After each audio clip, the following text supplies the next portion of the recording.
জোহরের নামাজের পরে আমরা দাদার জানাজা পড়ব এবং তারপরে আমরা আজিমপুর কবরস্থানে আমরা তারপর চ্যানেলায়ও আমাদেরকে অনুরোধ করেছে নিয়ে যাওয়ার জন্য, অবশ্যই নিয়ে যাব, সেখানে চলে যাব।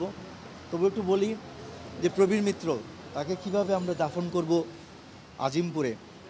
দাদা যখন বিয়ে করেন আমাদের ভাবিকে, তখন তিনি ধর্মান্তরিত হয়েছিলেন, তখন তিনি নাম রেখেছিলেন হাসান ইমাম।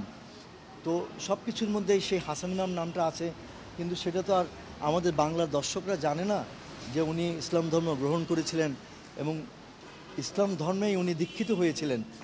কিন্তু শুধু অভিনয় করার জন্য উনি প্রবীর মিত্র নামটাকেই রেখেছিলেন, কিন্তু সেটা শুধুমাত্র নামেই রয়ে গেছে প্রবীর মিত্র। কিন্তু আসলে তিনি আপাদমস্তক একজন হাসান ইমাম নাম ধারণ করেই ইসলাম ধর্মে দীক্ষিত হয়ে ইসলামের মধ্যেই উনি বিচরণ করেছেন। তাই আমরা সব কিছু শেষ করে আমরা আজিমপুরেই দাদাকে আমরা সমাধিস্থ করব, আমরা দাফন করব। এই হচ্ছে আমার জানা মতে এই পর্যন্ত শেষ বর্ণনা করলাম।